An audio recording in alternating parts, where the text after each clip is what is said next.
Namaste, blessings, sacred brothers and sisters. Today I want to support you in repatterning around sexuality and sacredness. So I have this beautiful sacred singing bowl from my belief repatterning sister, Beverly from Calgary. So I just want to remind sacredness. So make sure you have water and you're hydrated. Take a breath in through your nose. Exhale out through your mouth. You might want protein after. In order to build new neural pathways in the brain, we need water, so hydration, oxygen, breath, and protein. And belief repatterning was founded by my coach and mentor, Suze Casey of Belief Repatterning. So the first step is forgiveness. I forgive myself for believing that my sexuality and my femininity can't be sacred.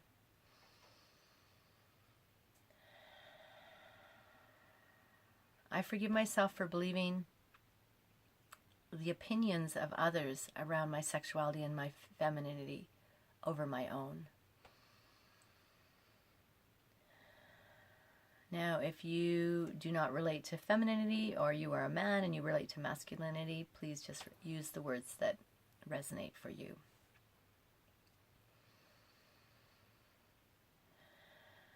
I give myself permission to let go of those old beliefs around my femininity and my sexuality. They don't serve me.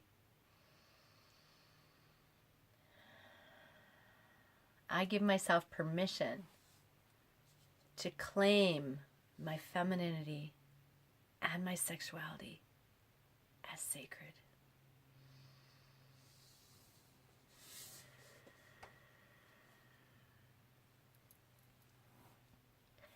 I can choose to keep hanging out in those beliefs that there's something wrong with my sexuality and femininity and judge it as bad or any of the ick around that.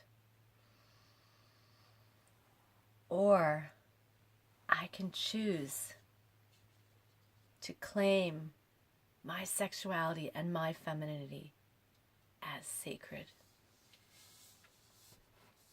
I can't do both. So which one would you like to choose? I choose to claim my femininity and my sexuality as sacred.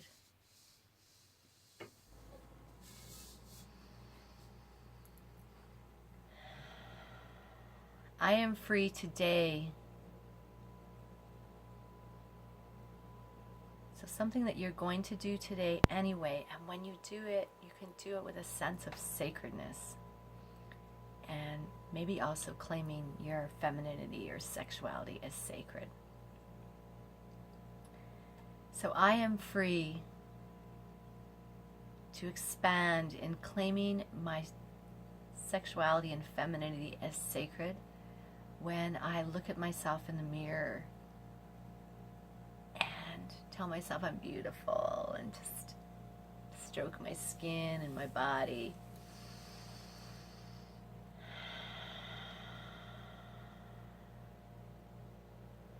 I am free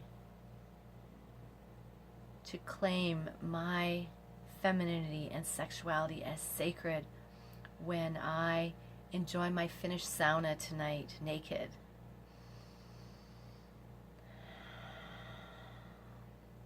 So for you, maybe you're going to take a shower, maybe you're going to take a bath, and you can just really feel the water on your naked body. Our sexuality is more than just about when we have sex and lovemaking. It's a way of being. So you can feel sexual and sensual and feminine when how you wash yourself and how you stroke your body and how you cleanse it with water. So I am free to feel sacred around my sexuality and my femininity when I take a shower and use my special lavender soap. Or I take a bath with Epsom salts and essential oils, lavender, and so as specific as possible. The next stage is affirmation, a time in your life where you felt sacred. And it might have been specifically around your sexuality or femininity. It doesn't have to be. So I know what it feels like to feel sacred around my sexuality and my femininity. It happened when I was practicing my sacred pleasure practice in the morning 2 summers ago, 2016, and I woke up, and after I practiced my sacred pleasure practice and went to multiple orgasm by myself, I went outside to use the outhouse at like 6:30 in the morning. The sun was rising, and it was so exquisite, so beautiful, and I felt so beautiful. I ran inside, took my camera, and I took a photo of myself. You can actually see it on my website. It's a photo of me against a tree, naked, and the light is touching the back of my hair and the back of my naked back and my naked body at the back, and it's just the back of my body, and I felt so sacred in my naked body and my sexuality, and was celebrating that I had reclaimed my sacred femininity and my sexuality, and I was sovereign. I felt sovereign.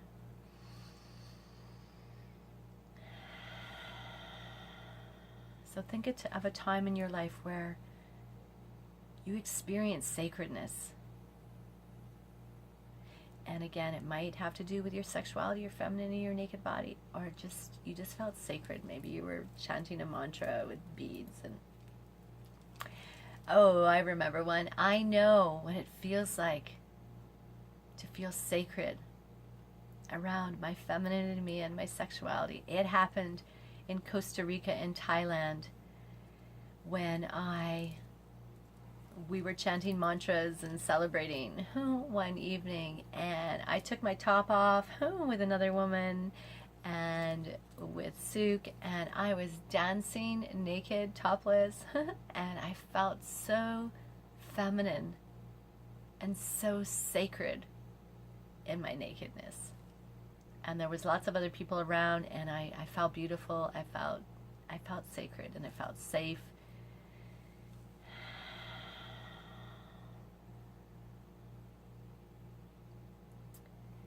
The next stage in belief repatterning is surrender. I am a woman who is expanding in claiming my sexuality and my femininity as sacred.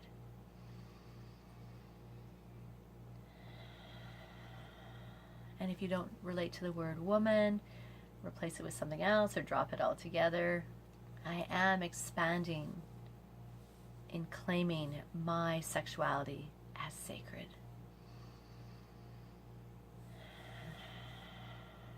I am so grateful to all that ick and old beliefs around sex being bad and dirty when I was younger and not sacred, because it's actually allowed me to really deeply claim my sexuality and my femininity as sacred. And it's also allowed me to be so devoted to serving all of you right now that I'm able to let go of my small self that was worried about being judged or all the old shame, and to expand in claiming it for myself and shining it so that you may also claim it. And that is my devotion.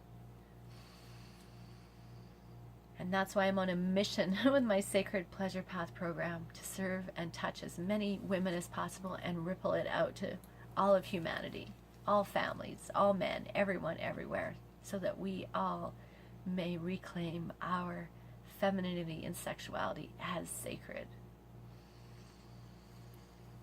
I am Vireo, belief repatterning practitioner, sacred femininity coach as well. It's my pleasure and my honor to serve you here today. If I may serve you more deeply, you know where to find me. Namaste, blessings, and may you go forth today and honor your own sacredness. I love you.